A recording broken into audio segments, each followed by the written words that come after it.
श्याम शरीर सुभाए सुहावन, शोभा कोटि मनोजिल जावन, जावत जुत पद कमल सुहाए, मुनि मन मधुप रहत जिन छाए। श्री रामचंद्र जी का सांवला शरीर स्वभाव से ही सुंदर है, उसकी शोभा करोड़ों कामदेवों को लजाने वाली है। महावर से युक्त चरण कमल बड़े सुहावने लगते हैं, जिन पर मुनियों के मन रूपी भौरे सदा छाए रहते हैं।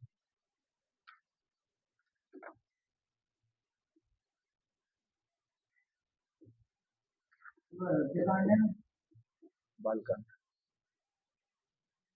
पीत पुनीत मनोहर दोती, हरति बाल रविदामिनी ज्योति, कल किंकिनी कटी सूत्र मनोहर, बाहु विशाल विभूषण सुंदर, पीत जने हूँ महाचवि देहि, कर मुद्रिका चोरी चितुलेहि, सुहत ब्याह साज सब साजे, उरियायत पुरि भूषण राजे, यरयु पर नाका खा सोती, दुह आचनी लगे मणि मोती, नयन कमल कल कुंडल काना, बदन सकल सौंदर्य निराना, सुंदर भकुति मनोहर नासा, बाल तिलक रुचिरता निवासा, तोहत मारु मनोहर माथे, मंगलमय मुकुता मुनि गाते।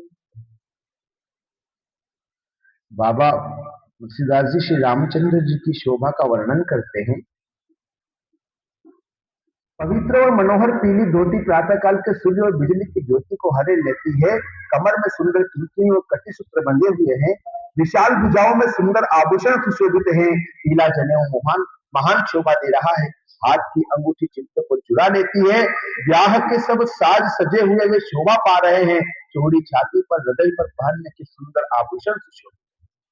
नीला दुपट्टा कांखा सोती जनेऊ की तरह शोभित है, जिसके दोनों छोरों पर मणि और मोती लगे हैं। कमल के समान सुंदर नेत्र है, कानों में सुंदर कुंडल है और मुख तो सारी सुंदरता का खजाना ही है। सुंदर भौहें तो मनोहर नासिका है, ललाट पर तिलक तो सुंदरता का घर ही है, जिसमें मंगलमय मोती और मणि गुथे हुए हैं। ऐसा मनोहर मोर माथे पर सो रहा है। भगवान रामचंद्र जी का जब दूल्हे बने हैं तो उनकी सुंदरता की शोभा बखान कर रहे हैं। उनके पूरे शरीर पर जो जो वस्त्र जो जो आभूषण लगे हुए हैं उन सभी का बाबा बड़े ही निर्मल भाव से विवरण करते हैं। गाथे महामणि मोर मंजुल अंग, सब चित छोरहि, पुर नारी सुर सुंदरी बरही, विनोद सब तिन तोरहि, मणि बसन भूषण वारी, आरती करहि मंगल गावहि, सुर सुमन बरसहि सूत मागध बंदी, सुजसु सुनावहि। सुंदर मोर में बहुमूल्य मणियां गुथी हुई है, सभी अंग चित्त को चुराए लेते हैं। सब नगर को स्त्रियां और देव सुंदरियां दुल्हे को देखकर तिनका तोड़ रही है और मणि वस्त्र तथा आभूषण निछावर करके आरती उतार रही है और मंगलगान कर रही है। देवता फूल बरसा रहे हैं और सुत मागध तथा भाट सुयस सुना रहे हैं। ओह बरही आने कुंवर कुंवरी, सुवासिन सुख पाई के, अति प्रीति लौकिक रीति लागी, करण मंगल गाई के, लह कोटि कोट सिखाव रामय, सिय संसार कहे, तनिमा सुहास विलास, रस बस जन्म को बन सभी रहे।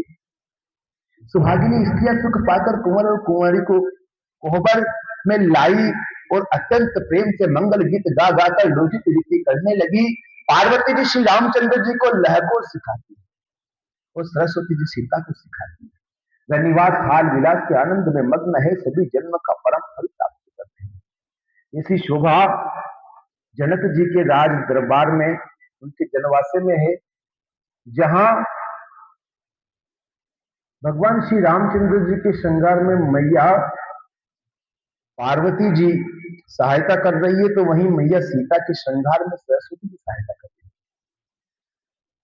निज पानी मनि महु देखी अति मूरति स्वरूप निधान की चालति न बुझ बल्लि विलोकनी बीरह पय बस जानकी कौतुक विनोद प्रमोद प्रेम न जाई कहीं जानहि अली बर कुंवर सुंदर सकल सखिलवाई जनवासी चली।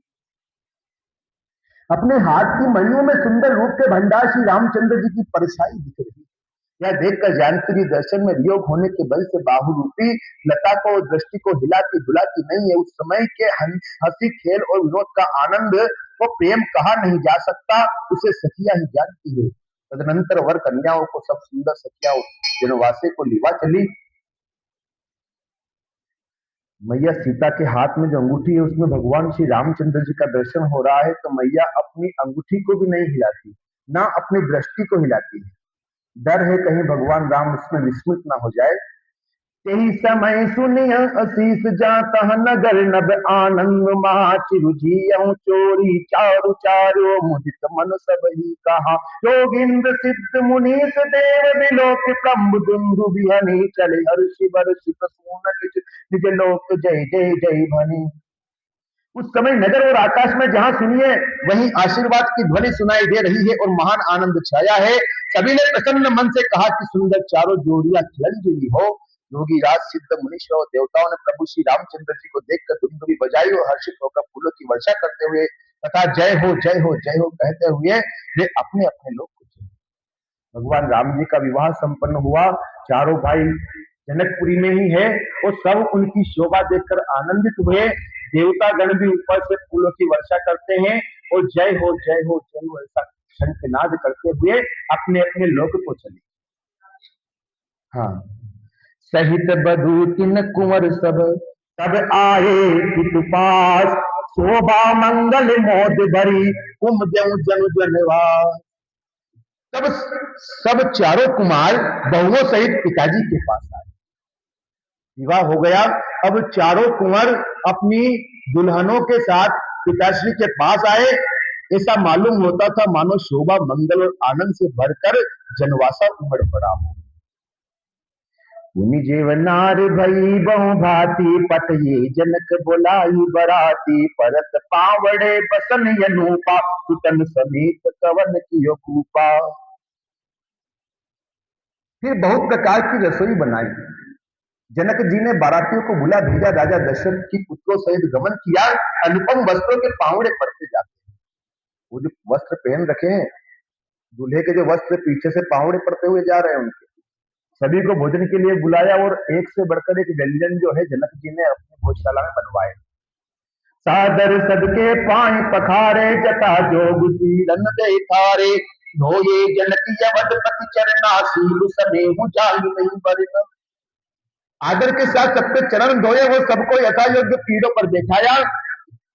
तब जनक जी ने अवधपति दशरथ जी के चरण धोए। उनका शील और स्नेह वर्णन नहीं किया जा सकता। समधी जी के चरण धो रहे हैं। लाड़ी के पिताजी लाड़ा के पिताजी के चरण धो रहे हैं।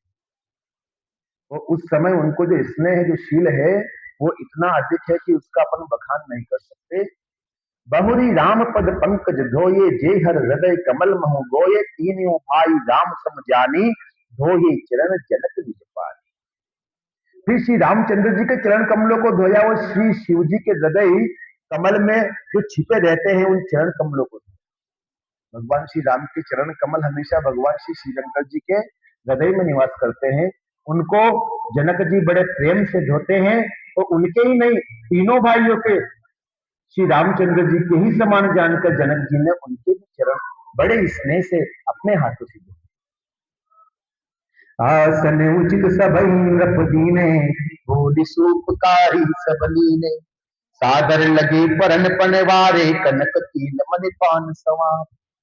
राजा जनक जी ने सभी को उचित आसन दिए और सब परसने वालों को बुला लिया। आदर के साथ पत्तलें पड़ने लगी जो मणियों के पत्तों से सोने की कील लगाकर बनाई गई। अपन जो पत्तल बनवाते हैं या तो कागज की बनती है या अभी प्लास्टिक की चल गई। पहले पत्तों की थी जिसमें अपन वो लगाते थे, उसमें वो बांस की छुइयां। तो वो पत्तल वही है, पत्ते की जगह उन्होंने उसमें भी धातु लगा दी। वो कील जो थी वो भी सोने की बना दी। तो पत्ते काय के लिए, मणियों के पत्ते ले लिए, हीरे मणियों। और उनमें जो कील लगाई वो सोने की लगा दी। सुपोदन सुरभि सरपी सुंदर साधु पुनीत, क्षण मऊ सबके परुसिगे चतुर सुवार विनीत। चतुर और विनीत रसोइये सुंदर स्वादिष्ट और पवित्र दाल भात और गाय का सुगंधित घी क्षण भर में सबके सामने परस गए। गाय को शुद्ध देशी घी, उस समय उनके जो भोजशाला है उसमें कोई कमी तो थी नहीं। जो चाहे वो कामधेनु के समान और कल्पवृक्ष के समान जो चाहते पल में बन जाता था। पंच कवल करी जीवन लागे, गारी गान सुनी अति अनुराग। अपन जब यहाँ अपने यहाँ दूल्हा जैसे खाना खाने के लिए आते हैं, उसके बाद में तो वो भीतर गीत गाते हैं, तो वो एक पहले रिवाज था गालियां गाने का, शायद अब भी गाते होंगे। तो गालियां गावे तो वो बहुत अच्छे लग रहे उन्हें। राम जी बाहर जो भोजन कर रहे हैं पूरा परिवार समेत, तो अंदर से जो गालियां गा रहे हैं उनसे भी बहुत आनंद मिल रहे उन्हें।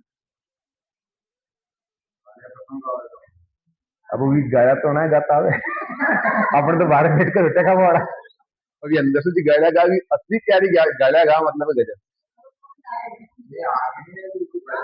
सब लोग पंचकोर करके अर्थात प्राणाय स्वाहा, अपनाय स्वाहा, ज्ञानाय स्वाहा, उदानाय स्वाहा और समानाय स्वाहा, इन मंत्रों का उच्चारण करते हुए पहले 5 ग्रास लेकर भोजन करने लगे। जब भोजन करते हैं तो पहले मंत्र बोलते हैं, या फिर कोई जैसे त्वदीयम वस्तुभ्यम समर्पयामि गोविंदे, मतलब मैं जो खा रहा हूं पहले आपको समर्पित करता हूं। तो ऐसे भोजन मंत्र, तो वही भोजन मंत्र में 5 जगह वो स्वाहा करते हैं। प्राणाय स्वाहा, अपनाय स्वाहा, व्यानाय स्वाहा, उदानाय स्वाहा और समानाय स्वाहा, इन मंत्रों का उच्चारण करते हुए भोजन कर रहे हैं। और गाली का गाना सुनकर वे अत्यंत प्रेम मग्न हो गए। जो अंदर गाली का गाना चल रहा था उसको सुन के बहुत प्रेम मग्न हो गए। अनेकों तरह के अमृत के समान स्वादिष्ट पकवान परसे गए, जिनका बखान नहीं हो सकता। सब अच्छे, एक से बढ़ के पकवान थे। परुसन लगे सुहार सुजाना, व्यंजन विविध नाम को जाना। चतुर रसोई नाना प्रकार के व्यंजन परोसने लगे, उनके नाम कौन जान सकता है? इसका नाम क्या था, कौन सा रसगुल्ला ने कौन सी मिठाई, इसको पता हो। नाम जान के करना भी क्या, खाने से मतलब। तो एक से बढ़कर एक व्यंजन थे। 4 भांति भोजन विधि गाई, 4 तरह के भोजन होते हैं। काट कर खाते हैं, चूस कर खाते हैं, चाट कर खाते हैं और पीकर खाते हैं। वो चारों प्रकार के भोजन के कई कई व्यंजन बने हैं। वो सब एक से बढ़कर एक व्यंजन है। एक एक विधि बरनी ना जाई, किसी की भी विधि जो है बरने में नहीं आती, वर्ण करने में नहीं आती। सब एक से बढ़कर एक थे। छरस रुचिर व्यंजन बहुजाति, 6 रसों के व्यंजन बनाए गए थे। एक एक रस अगणित भांति, एक एक रस के अगणित प्रकार के व्यंजन थे। जेवत देहि मधुर दुनिगारी, ले ले नाम पुरुष अरुनारी। भोजन करते समय पुरुष और स्त्रियों के नाम ले लेकर स्त्रियां मधुर ध्वनि से गाली दे रही है, गालियां गा रही है। समय सुहावनी गारी विराजा, हंसत राउ सुन सहित समाजा। विधि सब ही भोजन कीना, आदर सहित आचमनु दीना। समय की सुहावनी गाली शोभित हो रही है, उसे सुनकर समाज सहित राजा दशरथ जी हंस रहे हैं। इस रीति से सभी ने भोजन किया। तब सबको आदर सहित आचमन, हाथ मुंह धोने के लिए जल दिया गया। देगी पान पूजे जनक, दशरथ सहित समाज। जनवास ही गौने मुझको सकल भूप सिरताज। फिर पान देकर जनक जी ने समाज सहित दशरथ जी का पूजन किया। भोजन हो गया, हाथ धुला दिए, अब पान दे रहे हैं और फिर पूजन कर रहे हैं। जनक जी पूजन कर रहे हैं दशरथ जी का, समाज सहित, अकेले का नहीं, जो साथ में है सभी का पूजन कर रहे हैं। सब राजाओं के सिर मोर श्री दशरथ जी प्रसन्न होकर जनवासे को चले। अब भगवान दशरथ जी उनसे प्रसन्न हुए और जहां उनका रुकने की व्यवस्था थी उस जनवासे की ओर आगे बढ़ गए। भोजन हो गया, जनवासे में जा रहे हैं। नित नूतन मंगलपुर माही, निमिष सरिस दिन जाम जाए। जनकपुर में नित्य नए मंगल हो रहे हैं, दिन और रात पल के समान बीत जाते हैं। विवाह हुआ उससे 15 दिन पहले से बारात आकर रुकी हुई है जनकपुरी में, और विवाह हो गया उसके बाद में दिन ब दिन निकलते जा रहे हैं, अभी भी जनकपुरी में है। मतलब बारात अभी तक ससुराल में ही है, बारात पलट के नहीं आई। वो रोज के वहां एक के बाद एक दिन बीतते ही जा रहे हैं, पता ही नहीं चल रहा कब दिन निकल जाए। बड़े सवेरे राजाओं के मुकुटमणि दशरथ जी जागे, बड़े भोर भूपति मनि जागे। जाचक गुण गण गावन लागे, याचक उनके गुण समूह का गान करने लगे। देखी कुंवर पर बदन समेता, चिन्हित जात मोद मनुजेता। प्राप्त क्रिया करिगे गुरु पाही, महाप्रमोद प्रेम मन माही। चारों कुमारों को सुंदर वधुओं सहित देखकर उनके मन में जितना आनंद है वह किस प्रकार कहा जा सकता है। ये प्रातः क्रिया करके गुरु वशिष्ठ जी के पास गए, उनके मन में महान आनंद और प्रेम भरा। चार बेटे, पहले दो बेटे अपने अपने हृदय से दूर किए थे, वो गए तो उन्होंने इतना बड़ा कर्म कर दिया कि वहां जाके वो खुद के लिए तो ले ली उन्होंने, वो जो दो घर बेटे थे उनके लिए भी उन्होंने व्यवस्था करवा ली, तो चारों का विवाह हो गया। तो चार बेटे और चार बहुएं, और जब उन सबको एक साथ देख रहे हैं दशरथ जी, तो उनके मन में अथाह आनंद हो गया, उनके मन में आनंद का भरमार हो गया। वो सोच रहे हैं कि आज मैं कितना भाग्यशाली हूं कि मेरे चारों पुत्र अपनी बहुओं सहित मेरे सामने खड़े हैं। करी प्रणाम पूजा कर जोरी, बोले गिरा अनिय जन मोरी। तुम्हारी कृपा सुनौ मुनि राजा, भयऊ आज में पूरन ताजा। ऐसा सोचकर दशरथ जी अपने कुलगुरु वशिष्ठ जी के पास गए और कहा, हे गुरुदेव, आपकी ही कृपा से सब कुछ हुआ है। राजा प्रणाम और पूजन करके फिर हाथ जोड़कर मानो अमृत में डूबी हुई वाणी बोले, हे मुनिराज सुनिए, आपकी कृपा से आज मैं पूर्ण काम हो गया। मेरे चारों पुत्रों का विवाह भी आपकी ही कृपा से हुआ, मेरे चारों पुत्रों का जन्म भी आपकी कृपा से हुआ, तो आपकी कृपा से मैं पूर्ण काम हो गया। अब सब विप्र बोलाई गोसाई, देहु धेनु सब भांति बनाई। सुन गुरु करि महिपाल बढ़ाई, पुनि पठिए मुनि वृंद बुलाई। कहते हैं आगे महाराज, हे स्वामिन, अब सब ब्राह्मणों को बुलाकर उनको सब तरह गहनों कपड़ों से सजी हुई गायें दीजिए। गायें दे रहे हैं उनको, उस समय गायें बहुत महंगी थी, आज तो गायें बाजार में जा रही। उन्होंने बोला गायें दीजिए, लेकिन ऐसी नहीं, उनको कपड़े पहनाइए सोने के और गहनों से लाद दीजिए, ऐसी गायें आप ब्राह्मणों को दान कर दीजिए। यह सुनकर गुरुजी ने राजा की बड़ाई करके फिर मुनिगणों को बुलावा भेजा।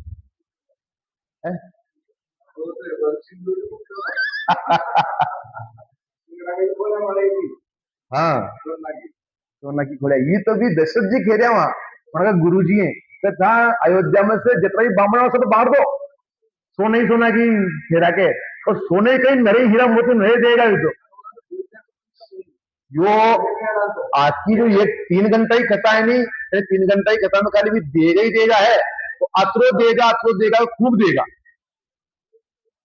अपन सुन थक जाएगा पर वो देके नहीं थकेगा। हाँ, अपन तो फिर भी थक जाएगा सुन के, तो देके नहीं थकेगा, अतरो देगा ही। वो तो ऊपर वाला की इच्छा है, कहीं टाइम तो कई समाचार आ जाए। हाँ, यह सुनकर गुरुजी ने राजा की बड़ाई करके फिर मुनिगणों को बुलावा भेजा। वामदेव अरुदेव ऋषि वाल्मीकि जाबाली, आए मुनिवर निकर तब कोशिकारी तपसाल। सियावर रामचंद्र जी की जय, शंकर हरिओम। तब वामदेव, देवर्षि नारद, वाल्मीकि, जाबाली और विश्वामित्र आदि तपस्वी श्रेष्ठ मुनियों के समूह आए। उसके बाद ये सारे के सारे मुनि वहां पे आ गए। दंड प्रणाम सबई नृप कीने, पूज सप्रेम बरासन दीने। 4 लक्ष बर धेनु मगाई, काम सुरभि समशील सुहाई। राजा ने सबको दंडवत प्रणाम किया, दशरथ जी महाराज ने सबको दंडवत प्रणाम किया और प्रेम से पूजन करके उन्हें उत्तम आसन दिए। 4 लाख उत्तम गायें मंगवाई, 4 लाख उत्तम क्वालिटी की गायें मंगवाई उनने, जो कामधेनु के समान अच्छे स्वभाव वाली और सुहावनी थी। सबकी सब अच्छी स्वभाव वाली थी, असली के लात वात मारे, सब बढ़िया थी, सब सुहावनी थी, लगती वो सुंदर थी। सब विधि सकल अलंकृत कीनी, मुदित महीप मही देवन दीन, करत बिनय बहु विधि नर नाहु, लहु आज जग जीवन लाभ। उन सबको सब प्रकार से गहनों कपड़ों से सजाकर राजा ने प्रसन्न होकर भूदेव ब्राह्मणों को दिया। वो सारी की सारी उन्होंने ब्राह्मणों को दान कर दी। राजा बहुत तरह से विनती कर रहे हैं, करत विनय बहु विधि नर नाहु, लहु आज जग जीवन लाभ, कि जगत में मैंने आज ही जीने का लाभ पाया। महाराज सोचते हैं कि मैं अभी तक जो जी रहा था उन सबका लाभ तो मुझे आज मिला है। पाए असीस महेशु अनंदा, लिए बोली पुनि जाचक बंदा, कनक बसन मणि हरि गई चंदन, दिए गुजी रुचिर विपुल नंदन। ब्राह्मणों से आशीर्वाद पाकर राजा आनंदित हुए, फिर याचकों के समूह को बुलवा लिया और उन सबको उनकी रुचि पूछकर सोना, वस्त्र, मणि, घोड़ा, हाथी और रथ, जिसने जो चाहा सो सूर्य कुल को आनंदित करने वाले दशरथ जी ने दिए। उन्होंने मुनियों को बुलाया, उनको दिया, ब्राह्मणों को दिया, उसके बाद मंगतों को बुला लिया, उनको भी जो उन्होंने जैसा मांगा, घोड़ा, हाथी, जिसको जो चाहिए था सबका सब उन्होंने दिया। चले पड़त गावत गुण गाथा, जय जय जय दिन कर कुल नाथा, यही विधि राम बियाय उछाऊ, सकई न बरन सहस मुख जाऊ।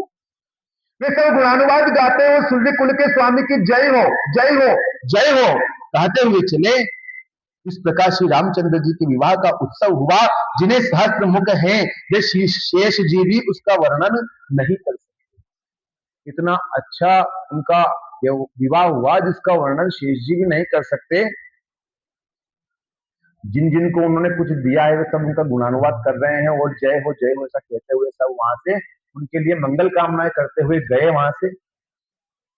बार बार को सिख चरण सी सुनाई कहराऊ, या सब सुख मुनि राज कृपा कटाक्ष बसाऊ। उनके कुलगुरु तो वशिष्ठ जी हैं। अभी वशिष्ठ जी के पास जाके उनको सब कुछ सुनाया और उन्होंने जैसा कहा ऐसा उन्होंने सबको दिया। अब कहां पे आए हैं? विश्वामित्र जी के पास। देखो ये नाम भी अपने को अटपटे लगते हैं। वशिष्ठ जी कौन थे? जो उनके कुल के गुरु थे, जो जब से उन्होंने इस धरती पर आए तब से लेकर सूर्यवंशी के ही गुरु बन के रहे थे। उनके सामने दशरथ भी रहे, दशरथ के पिता उनके पिता भी रहे वशिष्ठ जी के पास। वशिष्ठ जी ने शरीर नहीं छोड़ा, उनको पता था कि इसी कुल में भगवान स्वयं अवतार लेके आएंगे। वो त्रिकालदर्शी थे। आज क्या हो रहा है, कल क्या हुआ था, वो कल क्या होगा सब जानते हैं, तो इसलिए वो तो एक ही शरीर लेते हैं और बाकी सारे के सारे आते जाते चले गए। तो ये तो उनके कुल गुरु थे। और विश्वामित्र जी कौन थे? जिन्होंने उनको राम लक्ष्मण को वहां से लेकर गए, यज्ञ संपन्न करवाया, जिन्होंने विवाह करवाया, वो थे विश्वामित्र जी। तो बार बार विश्वामित्र जी के चरणों में सिर नवाकर राजा कहते हैं, हे मुनिराज, यह सब सुख आपके ही कृपा कटाक्ष का प्रसाद है। उन्होंने आके विश्वामित्र जी से कहा, और देखा जाए तो अपनी कथा भी आज यहीं से शुरू होती है। विश्वामित्र जी कौन? दशरथ जी ने तो मना कर दिया था कि मेरे प्राण, हर व्यक्ति को प्राण सबसे अधिक प्रिय होते हैं, तो आप मेरे प्राण मान लीजिए, बिना हिचक के, बिना संकोच के एक क्षण में प्राण दे दूंगा, पर राम नहीं दूंगा। वैसे तो मुझे चारों भाई जो है, चारों बेटे जो है, मुझे प्राणों से प्यारे हैं, पर राम देवतना ही, राम को नहीं, राम को नहीं दूंगा। इतना सब कुछ उन्होंने कहा तो कटाक्ष किया उन्होंने कि अगर मैं तेरी जगह इंद्रलोक में जाता तो इंद्र अपना सिंहासन छोड़ के पूरी सेना मेरे साथ कर देता। अगर मैं नारायण के पास जाता तो वो स्वयं मेरे साथ चल देता। मैं तुम्हारे द्वारे आया हूं, अगर तुम नहीं दे सकते तो मैं जाता हूं वापस। इतना कटाक्ष जब उन्होंने किया तब जाके उनके मन में ऐसा हुआ कि अब मुझे क्या करना चाहिए, बिल्कुल ही वो धर्म संकट में पड़ गए। तब वशिष्ठ जी ने उनको समझाया कि महाराज आपका नुकसान नहीं है, भेज दीजिए। तो वो उन दोनों भाइयों को वहां से लेकर गए और बहाना क्या बनाया कि मुझे मेरे यज्ञ की रक्षा करवानी है। वो मुख्य कार्य क्या था? राम लक्ष्मण का विवाह करवाना, क्योंकि जनकपुरी में उनको धनुष यज्ञ में लेकर जाना था। वो जनक राज ने दशरथ जी को यहाँ निमंत्रण ही नहीं भेजा। तो जब निमंत्रण ही नहीं भेजा तो राम जी वहां जाएंगे कैसे? तो सीता का विवाह राम से होगा कैसे? तो इतनी बड़ी गूढ़ रहस्य वाली बात थी। कृपा कटाक्ष किया गया, तब जाके उन्होंने राम लक्ष्मण को अपने यहां से दूर किया। वो गए और फिर जो भी उनके मार्ग वाली क्रियाएं थी, वो यज्ञ को भी उन्होंने सुरक्षित करवाया, राक्षसों को मारा, माँ अहिल्या का उद्धार किया। उसके बाद जाके माँ जानकी और तीनों बहनों का, चारों भाइयों से विवाह संपन्न हुआ, क्योंकि बिना विवाह के कार्य योजना उनकी आगे बढ़ने की नहीं थी। अब जब यहां तक उन्होंने करवाया तो सारा का सारा जो दशरथ जी को लग रहा है कि आज मैं इतना जो प्रसन्न हूं, वो तो आपकी तो कृपा है। अगर आप उस दिन नहीं आए होते तो क्या मेरे साथ, मेरे बेटों के साथ आज 4 दुल्हनें होती? इसलिए वो उनको बोल रहे हैं कि यह सब सुख आपके ही कृपा कटाक्ष का प्रसाद है। उस दिन आपने अगर इतने कड़वी वचन मेरे को नहीं बोले होते तो मैं अपने स्नेह के कारण अपने पुत्रों को नहीं दे देता, तो आज उनके इतनी सुंदर जो बहुएं हैं, उस समय केवल 2 ही राज्य थे, अवध का और जनकपुरी का। ये 2 ही राजा इतने चक्रवर्ती थे जिनके बरोबरी में पूरे विश्व में कोई राजा नहीं थे। तो जनक जी की पुत्री का विवाह होना, उनके साथ संबंध जोड़ना, ये दशरथ जी के भी वश में नहीं था। वो सब करवाया इन्होंने, विश्वामित्र जी ने। इसलिए उनकी बार बार वंदना करते हैं। जनक स्नेहु सीलु करु तूति, नृपु सब भांति सराह विभूति, दिन उठि विदा अवधपति मागा, राखै जनक सहित अनुराग। राजा दशरथ जी जनक जी के स्नेह, शील, करनी और ऐश्वर्य की सब प्रकार से सराहना करते। जनक जी ने इतना किया वहां पे। आजकल तो अपन क्या, जैसे अपने यहाँ पे कोई बारात आई तो अपन ये सोचते हैं कि कब इनको विदा कर दें, ये बारात वाले चले जाएंगे तो अपन अपना सारा सामान समेट के जिसका जो हिस्सा वो पूरा करके ना आराम से नींद से सोएंगे। वे उनको भेजना ही नहीं चाहते। तो उन्होंने इतनी इतनी उनकी व्यवस्था करी, तो जिसकी तारीफ करते करते दशरथ जी भी नहीं थकते। इतनी सराहना कर रहे हैं दशरथ जी। प्रतिदिन सवेरे उठकर अयोध्या नरेश विदा मांगते हैं। होता क्या है, आज का दिन निकल गया, कल फिर, आज रविवार था ये गया, चलो ठीक है आज नहीं भेजा कल जाएंगे। कल सुबह उठे सोमवार को, फिर जनक जी के पास गए, नाथ अब आज्ञा दो चले जाएं। आज और रुक जाओ, आज और रुक जाओ। वो आज के चक्कर में प्रतिदिन यही खेल चलता रहा। प्रतिदिन हजारों प्रकार से मेहमानी होती है। प्रतिदिन सवेरे उठकर अयोध्या नरेश विदा मांगते हैं, पर जनक जी उन्हें प्रेम से रख लेते हैं। दिन उठी विदा अवधपति मांगा, राखै जनक सहित अनुरागा, अनुराग सहित रखते हैं। ऐसा नहीं कि भाई रुक जाओ यार आज, पूरे मन से रखते हैं, पूरे अनुराग से रखते हैं। नित नूतन आदरु अधिकाई, ऐसा नहीं कि भाई 4 दिन का मेहमान हुआ तो अच्छा किया, उसके बाद कुछ दीजिए उसकी वैल्यू कम हो जाए, तो ऐसा नहीं। आदर नित्य नया बरता जाता है। नित्य नूतन आदर अधिकाई, दिन प्रति सहस भांति पहुनाई। और प्रतिदिन 1000 प्रकार से मेहमानी होती है, मेहमान नवाजी रोज होती है, हजारों प्रकार से होती है। आज ये नया सामान बना दिया, आज ये ले आए, तो रोज नया नया कुछ न कुछ। नित नव नगर आनंद उछाहू, दशरथ गवन सुहाई न काहू। नगर में नित्य नया आनंद और उत्साह रहता है। दशरथ जी का जाना किसी को नहीं सुहाता। दशरथ जी कहते हैं कि मैं चला जाऊं, आज ले जाएं बारात, तो वो किसी को अच्छी नहीं लगती, सब बोलते हैं आज वो रुक जाओ, आज वो रुक जाओ। इसे करते करते बहुत दिवस बीते यही भांति, इस प्रकार बहुत दिन बीत गए। जनु स्नेह रज बंधे बराती, मानो बाराती स्नेह की रस्सी से बंध गए हैं। कौशिक सतानंद तब जाई, कहा विदेह नृपै समझाई। अब इस प्रकार से काफी समय व्यतीत हो गया, तो इतने दिन रुकना भी उचित नहीं है। वहां पर भी उनका इंतजार कर रहे हैं, उनका भी वहां प्रतीक्षा हो रही है। माताएं उनका राह जो रही है, कब हमारे बेटे हमारी बहुएं आए। तो इतना दिन भी रोकना उचित नहीं है। अब दशरथ जी तो रोज कहते थक गए, तो अब क्या करें, कभी बीच का उपाय निकाला। कौशिक शतानंद तब जाई। विश्वामित्र जी और शतानंद जी गए इनके पास, जनक जी के पास।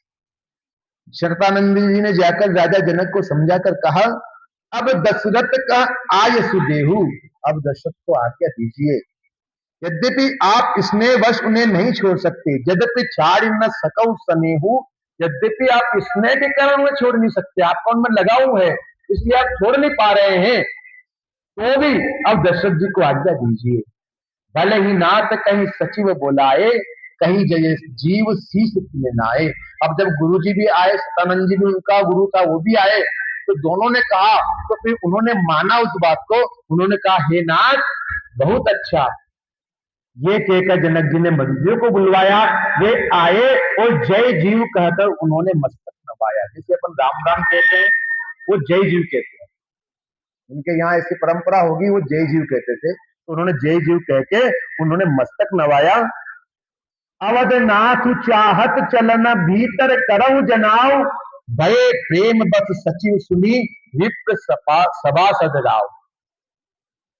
जो मंत्री जी बुलाए, जनक जी ने मंत्रियों को बुलाया था, उनसे क्या कहा, अयोध्या में चलना चाहते हैं, दशरथ जी जाना चाहते हैं बारात लेकर, भीतर रनिवास में खबर कर दो, घर के अंदर जाके अपने राजमहल में जाके सबको बता दो कि अब दशरथ जी जाना चाहते हैं। यह सुनकर मंत्री, ब्राह्मण, सभासद और राजा जनक भी प्रेम के वश हो गए। सभी को प्रेम बहुत ज्यादा उमड़ रहा है, उनको विदा होने का दुख हो रहा है कि अब हमारी पुत्रियां हमसे बिछड़ने वाली। पुरबासी सुन चली ही बराता, बूझत बिकल परस्पर बाता, सत्य गवन सुन सब बिलखाने, मनऊ सांझ सरसिज सतचान। जनकपुर वासियों ने सुना कि बारात जाएगी, तब वे व्याकुल होकर एक दूसरे से बात पूछने लगे। खबर तो आई है कि बारात जाएगी, पर क्या यह बात सही है, जाना कि सत्य है? यह सुनकर सब ऐसे उदास हो गए मानो संध्या के समय कमल सकुचा गए।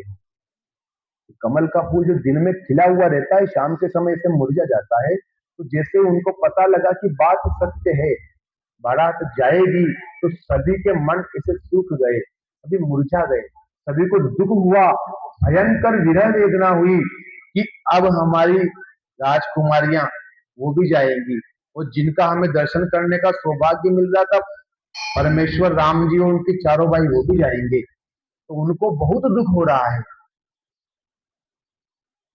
जहां जहां आवत बसे बराती, तहां तहां सिद्ध चला बहुभांति, विविध भांति में वा पकवाना, भोजन साज में जाई बखान।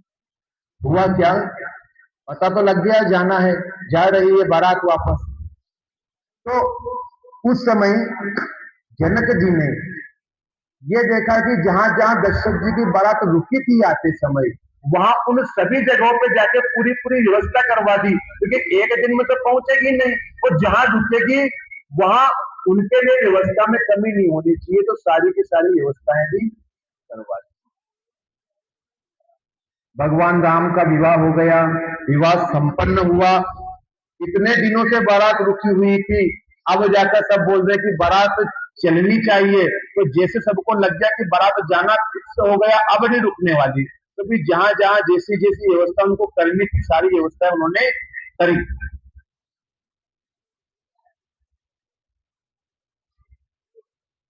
आते समय जहां जहां बाराती ठहरे थे, वहां वहां बहुत प्रकार का सीधा रसोई का सामान भेजा गया। अनेकों प्रकार के मेवे, पकवान और भोजन की सामग्री जो बखानी नहीं जा सकती, अनगिनत बेलों और कहारों पर भर भर कर लाद लाद कर भेजी गई। साथ ही जनक जी ने अनेकों सुंदर शैयाएं पलंग भेजी, 1,00,000 घोड़े और 25,000 रथ, सब नख से शिखा तक ऊपर से नीचे तक सजाए हुए। जनक जी ने इतना सब कुछ भेजा है, 1,00,000 तो घोड़े भेजे, और उन घोड़ों के लिए 25,000 रथ भी भेज दिए। एक रथ में 4 घोड़े लगेंगे तो 25,000 रथ में 1,00,000 घोड़े लगेंगे। तो इस प्रकार का गणित लगा के उन्होंने सारी व्यवस्थाएं करवा दी। भरी भरी बसें अपार कहारा, पटई जनक अनेक सुसारा, सुरग लाच सर पचीसा, सकल समारी नख अभिसीता। सब के सब घोड़े ऐसे थे, एड़ी से लेकर चोटी तक बहुत ही सुंदर लगे थे और सारे के सारे सजाए हुए। मत सहस दस सिंदूर साजे, जिन्हीं देख दिस कुंजर लाजे। कनक बसन मणि भरी भरी जाना, महिष धेनु वस्तु दिनाना। 10,000 सजे हुए मतवाले हाथी, हाथी भी भेजे, घोड़े ही नहीं भेजे, घोड़े तो 1 लाख भेजे, पर साथ में 10,000 मतवाले हाथी सजे हुए। वो ऐसे हाथी थे कि जिनको देखकर 10 दिशाओं के हाथी भी उनको देखकर शर्मा जाए। तो इतने अच्छे अच्छे हाथी, हमसे भी अच्छे। इंद्र का ऐरावत हाथी भी उसको देख के शर्मा जाए, सकुचा जाए, ऐसे हाथी थे। 10,000 सजे हुए मतवाले हाथी, जिन्हें देखकर दिशाओं के हाथी भी रजा जाते हैं। जिन्हें देख दिस कुंजर लाजे, कनक बसन मणि भरी भरी जाना, महिष धेनु वस्तु दिनाना। इतना ही नहीं, गाड़ियों में भर भर कर सोना। इतना सा सोना भी अपने पास हो तो आज क्या कीमत है। गाड़ियों के गाड़ियों भर के सोना भेजा, वस्त्र कपड़े और रत्न जवाहरात सब भेजे। और इसके अलावा भैंस, गाय तथा और भी नाना प्रकार की चीजें दी। गाया दिशा भी दी दहेज में। दाइज अमित न सकिय कहीं, दीन विदेह बहोरी। जो अवलोकत लोकपति, लोक संपदा थोड़ी। इस प्रकार जनक जी ने फिर से अपरिमित दहेज दिया। अभी पहले दिया था और फिर जनक जी ने बहुत अपरिमित, जिसकी गिनती नहीं हो, इतना दहेज फिर दे दिया। जो कहा नहीं जा सकता, वो जिसे देखकर लोकपालों के लोगों की संपदा भी थोड़ी जान पड़ती। इतना दहेज दिया। लोग कहते हैं कि दहेज लेना गलत बात है, क्योंकि दहेज के चक्कर में घर के घर उड़ जाते हैं, टापे बिक जाते हैं। दहेज देना गलत बात है, लेकिन कहीं कहीं अच्छी बात भी है। अच्छी बात वो है जो दिया जाता है, और गलत बात वो है जो लिया जाता है। हमने दहेज मांगा कि हमें तो बाइक चाहिए, मोटरसाइकिल चाहिए, कार चाहिए, हमें तो सोने की अंगूठी, सोने की चेन चाहिए, हमें 2 लाख रुपए, 5 लाख रुपए चाहिए। ये गलत है। दहेज मांगना गलत है, दहेज देना गलत नहीं है। यदि अपनी इच्छा से कोई दे रहा है तो ठीक है। अपने यहाँ तो भी अच्छी, इतना ज्यादा कोई मांगता नहीं है, कोई कोई मांगता होगा जो अड़ता है। बाकी कई जगह ऐसी है कि जहां विवाह नहीं होते लड़कियों के, उस दहेज के कारण, क्योंकि वो बोलते हैं कि मेरा लड़का इंजीनियर बन गया, मैं तो 50 लाख रुपए लूट, तब जाके बात। कोई बोलता है कि मेरा तो लड़का ऐसा है तो मैं इसके लिए इतने रुपए लूंगा तब जाके ये सामान लूंगा तब जाके। तो वो गलत है, वो लेना गलत है, देना गलत नहीं। सब समाज यही बात बनाई, जनक अवधपुर दीन पठाई। चली बरात सुनत सब रानी, विकल मीन जन जन लघु पानी। इस प्रकार सब सामान सजाकर राजा जनक ने अयोध्यापुरी को भेज दिया। सारा का सारा सामान समधी जी ने अपनी लड़की के ससुराल में पहुंचा दिया। बारात चलेगी, यह सुनते ही सब रानियां ऐसी विकल हो गई मानो थोड़े जल में मछलियां छटपटा गई। चली ही बारात सुनत सब रानी, विकल मीन जन जन लघु पानी। 4 लड़कियां, 4 राजकुमारियां उनके यहाँ से जा रही है। वो जिन जिन रानियों की पुत्रियां हैं, उनके जीव का टुकड़ा है। उनको पता लगा कि हमारी पुत्रियां जा रही है, तो वो विकल हो गई। उनके अंदर उनकी छाती भरने लगी, उनकी सांस फूलने लगी। ऐसी तड़प रही है जैसे मछलियों को अपन पानी से बाहर निकालते हुए तड़पती है, ऐसे अपनी लड़कियों के तड़प रही है। पुनि पुनि सिय गोद कर लेहि, देहि असीस सिखावत दे। बार बार सीता जी को गोद कर लेती है, बार बार उनको उठाकर अपने गोद में बिठाती है और आशीर्वाद देकर सिखावना देती है। माताएं जो होती है वो लड़कियों को अपनी गोद में दिखाती है, उन्हें बार बार सिखावना देती है कि हे लड़की, हे गुड़िया, हे बिटिया, तू जब अपने ससुराल में जाए तो ऐसा रहना, ऐसी आचरण करना, ऐसे सास ससुर की सेवा करना, सब कुछ उनको सिखाती है और बार बार उनको उनकी बलाएं देती है। हो ये संतत पिए ही प्यारी, माताएं कहती है अपने पति की प्यारी होना, ऐसा कोई काम मत करना कि पति उससे दूर जाए, उसकी प्यारी होना।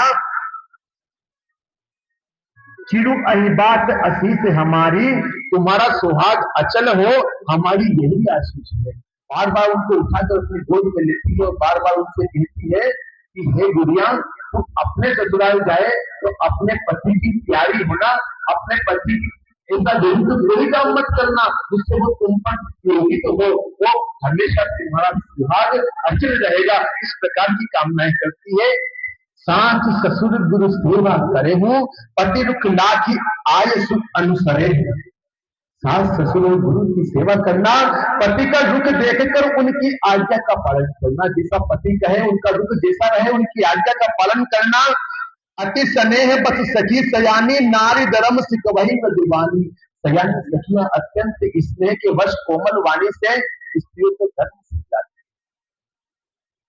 जो माताएं अपनी बेटियों को सिखा के भेजती है, उनकी यही कामना रहती है कि आज तो मैं अपनी बेटी को विदा कर रही हूँ, लेकिन कल ऐसा ना हो कि इसकी शिकायतें मुझ तक ऐसी आए कि मेरी बेटियां वहां दुख पा रही है। क्योंकि जो विवाह करता है, जिस घर में विवाह हो रहा है, आज के दिन तो विवाह हुआ ना, तो आज तो उनको कोई परेशानी नहीं, आज लेके जा रहे, अब वो जाके कैसी करनी करेगी, उस करनी पे उनका पूरा निर्भर करता है कि वो सुखी होगी या दुखी होगी। सागर सकल कुंवर समुझाई, रानी न बार बार उरलाई, बहुरी बहुरी दे गई महतारी, कहे विरंच रची कतनारी। आदर के साथ सब पुत्रियों को स्त्रियों के धर्म समझा कर रानियों ने बार बार उन्हें हृदय से लगाया। माताएं फिर देखती और कहती है कि ब्रह्मा जी ने स्त्री जाति को क्यों रचा, और उनको बार बार सिखाती है, उनको भेजती है और फिर पलट कर उनको गले से लगाती है, उनको छोड़ने का मन नहीं करता और फिर कहती है कि विधाता ने नारी को बनाया ही हो, वो नारी जो अपने घर में अपने पियर में भी पूरी नहीं रहती, एक दिन उसको पियर छोड़ के जाना पड़ता है। विधाता ने नारी को बनाया ही क्यों? सहित दाम भानु कुल केतु, चले जनक मंदिर मुदिता विदा करावन हेतु। जब माता इस प्रकार से भिनक भिनक कर रो रही थी अपनी पुत्रियों के सामने, पुत्रियों को बार बार अपने गले पर लगा रही थी, उसी समय भगवान श्री रामचंद्र जी, उसी समय सूर्यवंश के पताका स्वरूप श्री रामचंद्र जी भाइयों से प्रसन्न होकर विदा कराने के लिए जनक जी के महल को चले। दशरथ जी ने कहा चारों राजकुमारों से कि आप जाइए ससुराल में, जनकपुरी में, जनक के राजमहल में, उनसे जाकर विदा मांगिए कि अब हमें विदा कीजिए। जैसे अपने यहाँ से टहनी तोड़ने के लिए जाते हैं ना, ऐसे उनको ही बोला कि तुम जाओ और विदा लेकर आओ, क्योंकि अगर इनका फिर मन पिघल गया तो फिर जाने नहीं देंगे, फिर रोक लेंगे।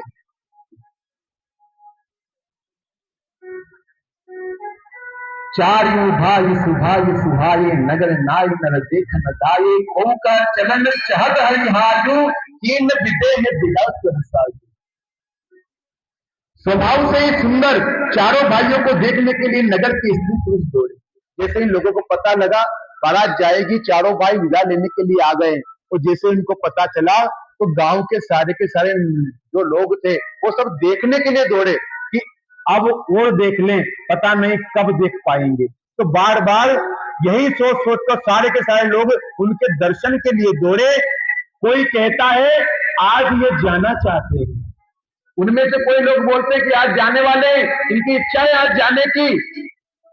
विदेह ने विदाई का सब सामान तैयार कर लिया है, महाराज जनक ने विदाई का सारा सामान तैयार कर लिया, आज जाएंगे, चलो जी भर के देख लेते हैं। लेहु नयन भरी रूप निहारी, कैसे देखते हैं? प्रिय पाहुने भूप सुतचारी, राजा के चारों पुत्र इन प्यारे मेहमानों के मनोहर रूप का नेत्र भर कर देख लो। ऐसे ही नहीं देखना है, नेत्र भर के देख लो, जब तक अपनी इच्छा उनसे हटे नहीं तब तक देखते रहो, क्योंकि फिर मौका नहीं मिलेगा इनको देखने का। को जाने के सुकृत सयानी नयन अतीत की नहीं विदियानी। वो जो लड़कियां हैं वो भी विचार करती है, हे सयानी, कौन जाने किस पुण्य से विधाता ने इन्हें यहाँ लाकर हमारे नेत्रों का अतिथि बनाया है। अपने पता नहीं कितने जन्मों के पुण्य से उदय हुए होंगे जिसके कारण आज ये हमारे अतिथि बनकर आए हैं। इनको जी भर के देख लो, नेत्र भर के देख लो, फिर पता नहीं कब दर्शन हो कब नहीं हो। मरण सील जिन पाव पीयूषा सुरतर लहे जन्म कर भूखा, पाव नार की हरिपद जैसे इन कर दर्शन हम कहते। मरने वाला जिस तरह अमृत पा जाए, जिसकी मृत्यु हो रही है उसको उसी समय अमृत पिला दो। जन्म का भूखा कल्पवृक्ष पा जाए, जो बिल्कुल भिखारी है, अगर उसे कल्पवृक्ष मिल जाए, कल्पवृक्ष मतलब सब कुछ दे देने वाला, जो मांगा वो मिल जाता है। और नरक में रहने वाला जीव जैसे भगवान के परम पद को प्राप्त हो जाए, हमारे लिए इनके दर्शन वैसे ही हैं। हमारे लिए इन चारों भाइयों के दर्शन कैसे हैं? जैसे किसी भिखारी को सब कुछ मिल जाए, नरक में रहने वाले को हरि का पद मिल जाए, और जैसे कोई मर रहा हो, अंतिम क्षण चल रहा है, उस समय उसे अमृत पिला दे तो वो कहीं मरेगा ही। इतना बड़ा पुण्य, इतना बड़ा जो हमें फल मिल रहा है वो इनके दर्शन से मिल रहा है। निरखी राम शोभा धरहु निज मन फनि मूर्ति मणि करम, यही विधि सब ही नयन पनु देता, गए कुंवर सब दास विजेता। श्री रामचंद्र जी की शोभा को निरख कर हृदय में धर लो, अपने मन को सांप और इनकी मूर्ति को मणि बना लो। जैसे जो मणिधारी सांप होता है उसकी मणि छीन ले तो मर जाता है, तो ऐसे ही बाबा लिखते हैं कि सखियां आपस में विचार कर रही है कि अपने मन को तो सांप बना लो और इनकी मूर्ति को मणि बना लो। मतलब इनकी जो मूर्ति है अपने मन में बिठा लो, इस मूर्ति को मन से बाहर निकलने ही मत दो। जैसे मणि बाहर जाएगी तो सांप मर जाएगा, ऐसे मूर्ति बाहर गई तो अपन मर जाएंगे। इस प्रकार से इनकी मूर्ति को अपने हृदय में विराजित कर लो। यही विधि सब ही नयन फल देता, गए कुंवर सब राज देता। इस प्रकार सबको नेत्रों का फल देते हुए सब राजकुमार राजमहल, सभी को आनंद दिया तो सभी राजमहल।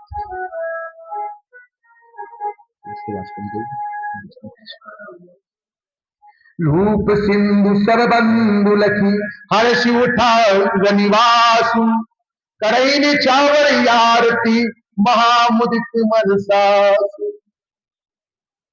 रूप के समुद्र सब भाइयों को देखकर सारा रनिवास हर्षित हो उठा। वो जो अंदर की राजमाताएं थी वो सभी राम जी का रूप देखकर सभी प्रसन्न हो गई। साथिये महान प्रसन्न मन से निछावर और आरती करती है। वो जो साथिये थी वो सब उनकी आरती करने लगी। देखी राम छवि अति अनुरागी, प्रेम विवश पुनि पुनि बदला। अब जमाई के पैर छूने लग गई है सासू। तो होता ऐसा है कि सासू के जमाई पैर छूता है, लेकिन वहां भगवान स्वयं है, वो भी जान गई सासू जी की भगवान ही है। श्री रामचंद्र जी की छवि देखकर प्रेम में अत्यंत मग्न हो गई और प्रेम के विशेष वश होकर बार बार चरणों को लगी। उनको इतना प्रेम हो गया भगवान से, उनके स्वरूप से, कि वो ये भूल गई कि हम सासू हैं इनकी, हम माँ के समान है। वो स्वयं उनके चरणों में लगने लग गई, बार बार राम जी के चरण छू रही है, बार बार उनके चरण स्पर्श कर रही है, ये प्रेम के विवश होकर। रही न लाज प्रीति छाई, लाज नहीं बची और प्रीति छा गई, हृदय में प्रीति छा गई, से लज्जा नहीं रह गई।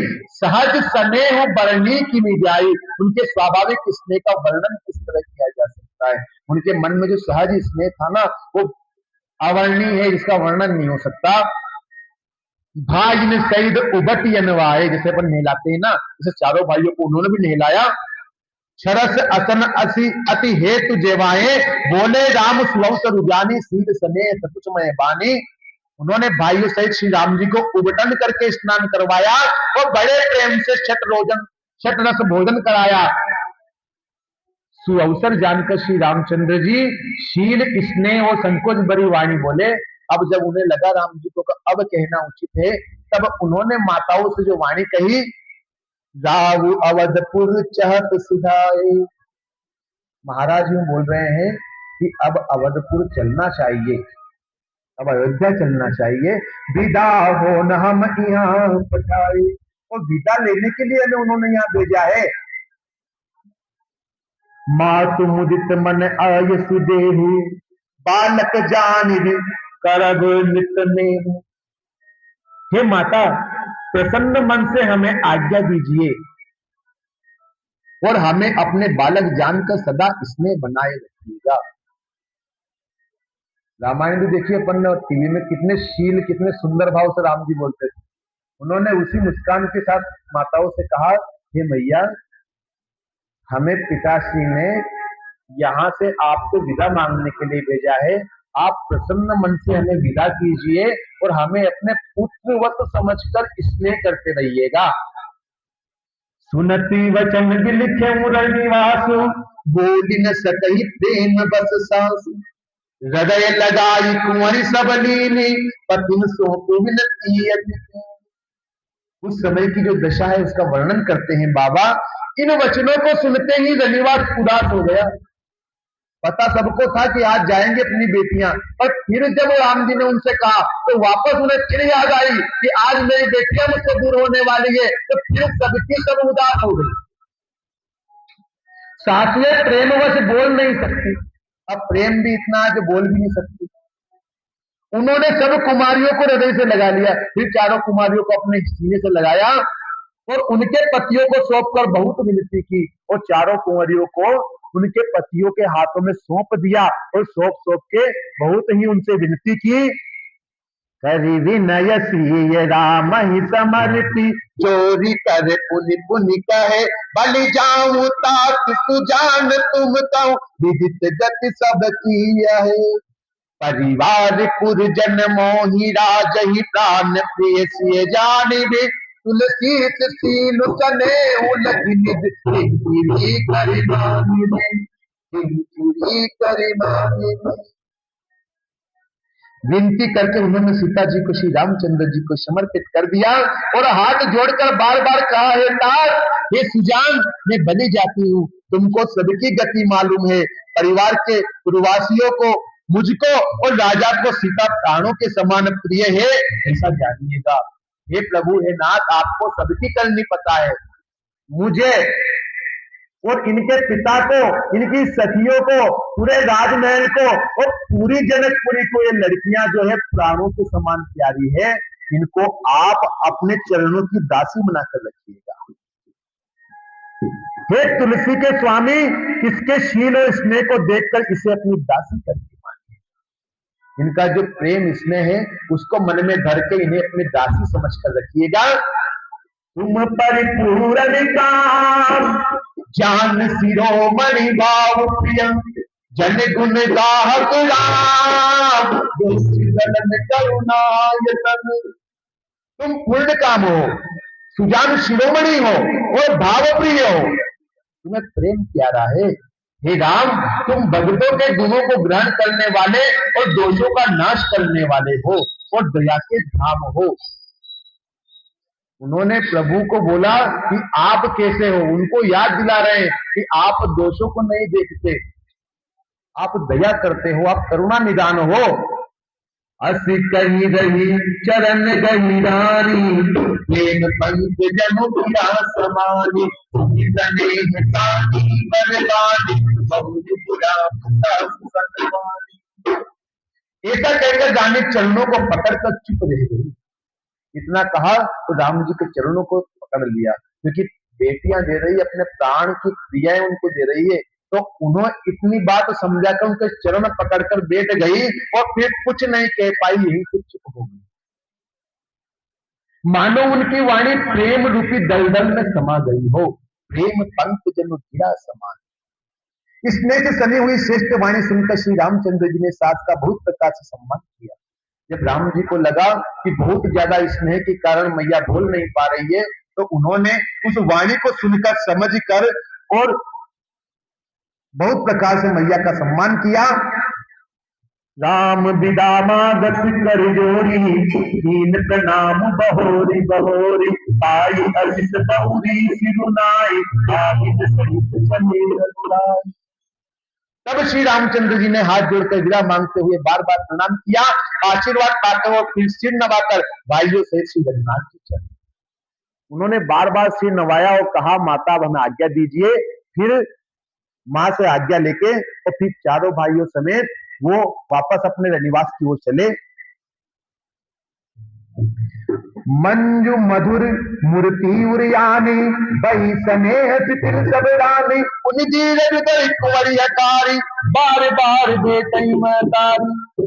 श्री राम जी की सुंदर मधुर मूर्ति को हृदय में लाकर सब रानियां स्नेह से शिथिल हो गई। फिर धीरज धारण करके कुमारियों को बुलाकर माताएं बार बार उन्हें गले लगाकर भेजने लगी। वापस सारी माताएं उन लड़कियों को वापस बुला के और हृदय लगाती है, उनसे गले मिलती है। पहुंचा वहीं फिर मिलही बहोरी, बड़ी परस्पर मिलत बाल लवाई। पुत्रियों को पहुंचाती है और फिर लौट कर मिलती है वापस। इतना छोड़ के आई, फिर मन नहीं माना, फिर वापस गए मिलने के लिए। बार बार उनको छोड़ने जाती है, बार बार मिलने जाती है। परस्पर में कुछ थोड़ी प्रीति नहीं है, बहुत अधिक प्रीति बढ़ गई।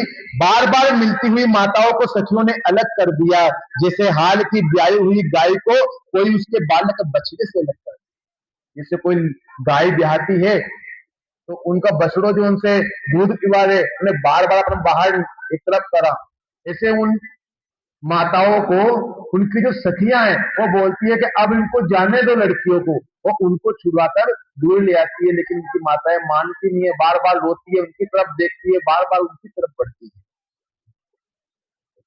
प्रेम विवश नर नारी सब सकिन सहित रनिवास, मानव की देह पुरा करुणा विरह निवास, रामचंद्र जी की जय शंकर हरिओम। सब स्त्री पुरुषों सखियों सहित सारा रनिवास प्रेम के विशेष वश हो रहा है। ऐसा लगता है मानो जनकपुर में करुणा और विरह ने डेरा डाल दिया। इस समय जो जनकपुर की स्थिति हो रही है, ऐसी करुणामयी स्थिति हो रही है कि हर कोई वहां पे बस उसी दुख में व्यतीत है, उनको और कुछ दिख नहीं रहा। सबके मन में ये नहीं कि भाई राजा की लड़की जा रही कि राजकुमारी जा रही, अपनी पुत्री जा रही है।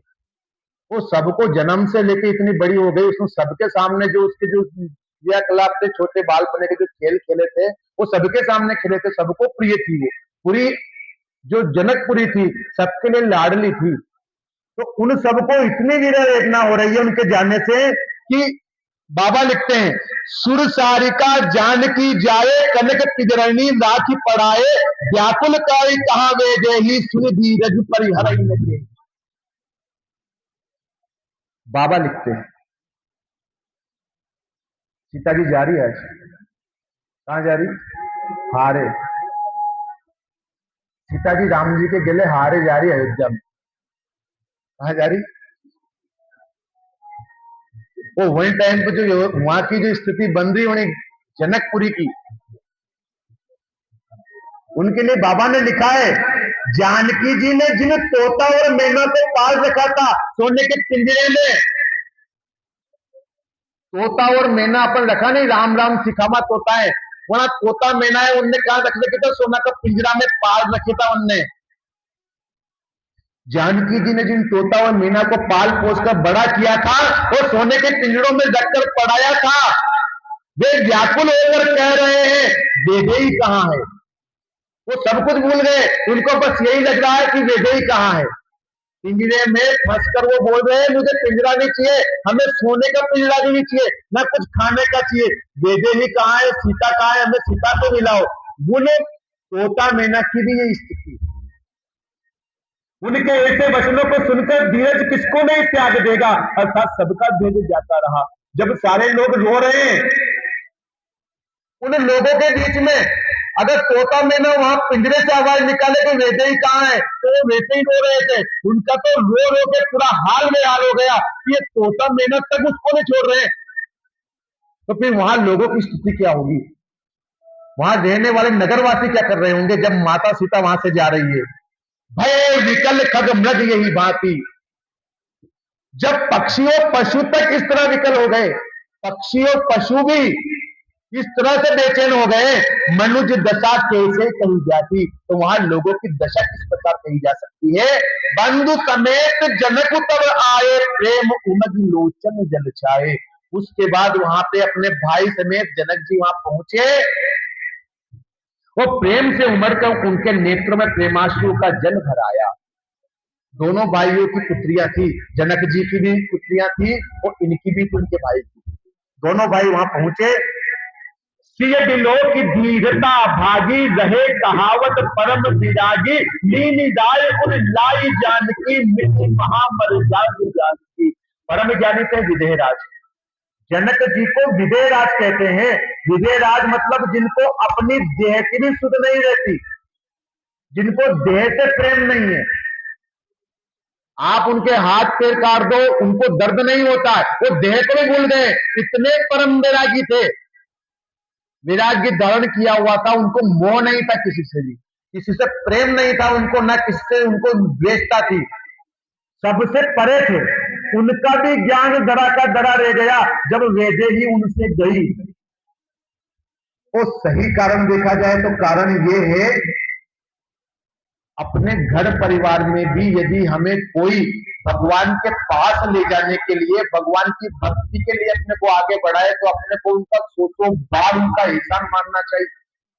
और यही हुआ जनक जी के साथ। उनकी पुत्री, उनकी भगती थी, भगती ही उनके घर पे अवतार लेके आई थी। और भगती कैसी, जिसने भगवान को मिला दिया, वो भगती ही थी जिसने राम को मिला दिया। इस कारण से बार बार वो उस भगती के विजय में रो रहे हैं कि मेरी भगती ही चली गई तो मैं क्या रहूंगा, ये विजयराज ही नहीं रहेगा। इस विजय में देह किसने डाली, तो भगती ने। और भगती कौन, सीता। और सीता ही चली गई तो क्या बचेगा जनक। तो जो ईश्वर के समीप ले जाता है उसके कोटि कोटि एहसान मानना चाहिए। और मैया सीता जनक जी की भक्ति को पूर्ण करती है, वो उन्हें भगवान से मिलाती है। भगवान राम से जनक जी को किसने मिलाया, तो मैया सीता ने मिलाया। इसलिए सीता के जाने पर बार बार रोते हैं कि गूढ़ रहस्य की बात। हमको तो ये लगता है कि उनकी बिटिया विदा हो रही इसलिए रो रहे हैं, इसीलिए नहीं, उनकी भक्ति विदा हो रही है, जिसने उनको भगवान से मिलाया वो जा रही है। सिय बिलो की धीरता भागी, वे परम वैराग्यवान कहलाते थे, पर सीता जी को देखकर उनका भी धीरज भाग गया। राजा ने जानकी जी को हृदय से लगा लिया और प्रेम के प्रभाव से ज्ञान की महान मर्यादा मिट गई, ज्ञान का बांध टूट गया, ज्ञान धरा का धरा रह गया। और मैया के वियोग में वो भी रोने लगे। समुझावत सब सचिव सयाने, तीन विचार में अवसर जान, 12 बार सुताउर लाई, सज सुंदर पाल की मगाई। सब बुद्धिमान मंत्री उन्हें समझाते हैं, सब बुद्धिमान मंत्री उन्हें समझाते हैं। तब राजा ने विचार करने का समय न जानकर विचार किया और बारंबार पुत्रियों को हृदय से लगाकर सुंदर सजी हुई पालकियां मंगवाई। जब उनको सबने कहा कि ये समय अब रोने का नहीं, अब धीरज धरो और पुत्रियों को विदा करो, तब जनक जी ने सुंदर 4 पालकियां मंगवाई और चारों पुत्रियों को उन्हें बिठाकर विदा किया। प्रेम विवश परिवार सब, जान सुलगन नरे, कुंवरी चढ़ाई पालकिना, सुमिरे सिद्ध गणे। सारा परिवार प्रेम से विवश है। राजा ने सुंदर मुहूर्त जानकर सिद्धि सहित गणेश जी का स्मरण करके कन्याओं को पालकियों पर चढ़ाया। अब इतने समय के बाद फिर राजा ने चारों कन्याओं को पालकी में बिठा दिया। बहु विधि भूप सुता समुझाई, नारी धर्म कुल रीति सिखाई, दास दास दिए बहु तेरे, किसी सेवक जे प्रीत ये केरे। राजा ने पुत्रियों को बहुत प्रकार से समझाया। देखो, माता ने भी समझाया और पिताजी भी समझा रहे। तो सबको यही चिंता रहती कि मेरी बेटियां अपने ससुराल में सुखी रहे, जैसे भी हो उन पे अत्याचार नहीं हो। तो वो उनको सिखा पढ़ा कर भेजते हैं कि तुम ऐसे रहना ताकि तुम्हें सब लाडली बना के रखें।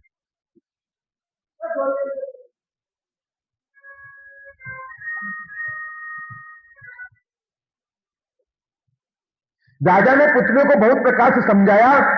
नारी धर्म कुल रीति सिखाई। नारी का क्या धर्म होता है, कुल की क्या रीति है। राजा ने पुत्रियों को बताया, उन्हें स्त्रियों का धर्म और कुल की रीति सिखाई। दासी दास दिए बहु तेरे, कई सारे दासी दास दिए साथ में। सूचि सेवक जे प्रिय सी केरे, और जो सीता जी के प्रिय और विश्वास पात्र सेवक थे वो सब उन्होंने उनके साथ ही भेज दिए कि जाओ तुम उनकी सहायता करना, इनको जो जो आवश्यक लगे उनको देना। कि राजा महाराजा थे, दास दासी भी देते थे यहाँ से वहां। सी चलत व्याकुल पुरवासी, होई सगुन सु मंगल राशि, बुसुर सचिव समेत समाजा, संग चले पहुंचा वन राजा। सीता जी के चलते समय जनकपुर वासी व्याकुल हो गए। सीता जी चली, अब तो चल दी, पालक में बैठ गई, ये जाने वाली है, तो सारे जनकपुर वासी पुनः व्याकुल हो गए। मंगल की राशि शुभ शकुन हो रहे हैं, शकुन सारे के सारे शुभ हो रहे हैं, बस उनके मन में शोभ है, उनके मन में चिंता है, उनके मन में दुख है कि हमारी प्राण प्यारी हमसे दूर हो रही है। बाकी मंगल सारे शुभ शगुन सारे शुभ ही हो रहे हैं, शगुन कोई भी अपशगुन नहीं हुआ, सबके सब मंगल शगुन हो रहे हैं। ब्राह्मण और मंत्रियों के समाज सहित राजा जनक जी उन्हें पहुंचाने के लिए साथ चले। ब्राह्मण और मंत्रियों के समूह समाज सहित राजा जनक जी उन्हें पहुंचाने के लिए साथ चले।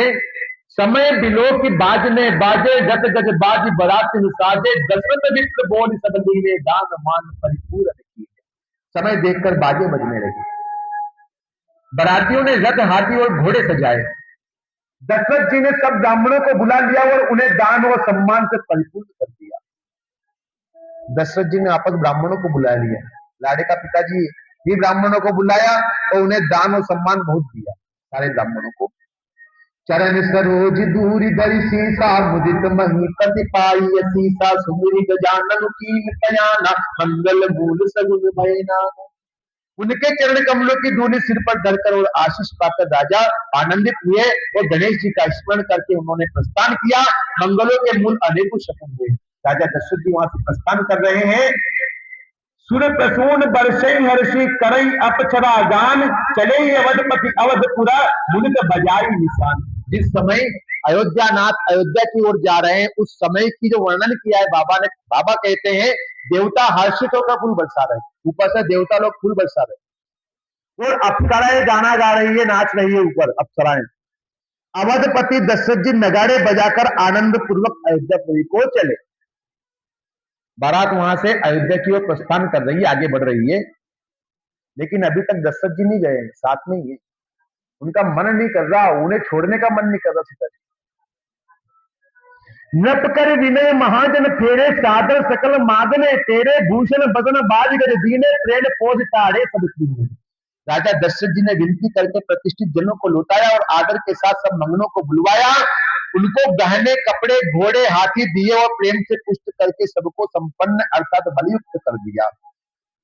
जितने प्रतिष्ठित जन थे उन सबको दशरथ जी ने कहा कि अब आप सब लोग अपने अपने घर को जाइए, और फिर उसके बाद जितने मंगते थे उन सब मंगतों को भिखारियों को बुलाकर जिसको जो चाहिए था मुंह मांगा सबको दिया और उनको भी विदा किया। बार बार बिरदावली बाशी, फिरे सकल रामई उरिरासी, बहुरी बहुरी कौशल पतिकाई, जनकु प्रेम बस फिरे न छाई। वे सब बारंबार बिरदावली बखान कर वो श्री रामचंद्र जी को हृदय में रखकर लौटे।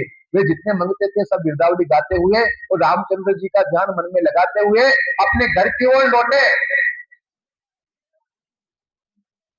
कौशलाधीश दशरथ जी बार बार लौटने को कहते हैं, परंतु जनक जी प्रेम वश लौट नहीं पाते, वो उतरना ही नहीं चाहते। उनका मन नहीं मानता कि मैं वापस अपनी जनकपुरी में जाऊं, वो सीता को छोड़ना ही नहीं चाहते। उन्हीं कहा भूपति बचन सुहाए, फिर यमही से दूरी बढ़ी आए, दाऊ बहोरी उतरी बैठाड़े, प्रेम प्रवाह विलोचन बारे। दशरथ जी ने फिर सुहावने वचन कहे, हे राजन बहुत दूर आ गए, अब लौटिए। दशरथ जी उनसे बोल रहे हैं, हे समधी जी, अब काफी दूर हो आ गए हम वहां से, अब वापस घूम जाइए, वापस फिर जाइए, जनकपुरी को लौट जाइए। फिर राजा दशरथ जी रथ से उतर कर खड़े हो गए। उनके नेत्रों में प्रेम का प्रवाह बढ़ आया और प्रेमाश्रुओं की धारा बह चली। जब बार बार दशरथ जी ने इस प्रकार जनक जी से कहा, अब काफी दूर चले आए हैं, अब लौट चलिए, तो फिर राजा दशरथ जी रथ से उतर कर खड़े हो गए। उनके नेत्रों में प्रेम का प्रवाह बढ़ आया। दशरथ जी को लगा जनक जी वापस नहीं जाएंगे, तो वो रथ से उतर कर नीचे आ गए।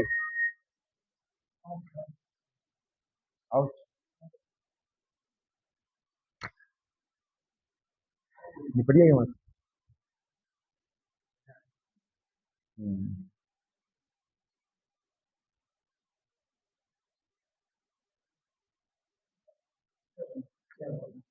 बोले रंग बली की जय। तब विदेह बोले, तब विदेह बोले कर जोरी, बचन स्नेह सुधा जनु बोरी, करो कवन विधि विनय बनाई, महाराज मोहि दीन बड़ाई।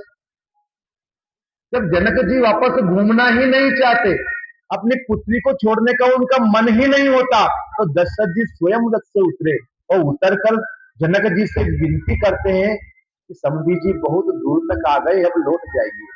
तब उन दोनों समधियों के बीच का जो वार्तालाप है, बाबा लिखते हैं, तब जनक जी हाथ जोड़कर मानो स्नेह रूपी अमृत में डूबो कर वचन बोले।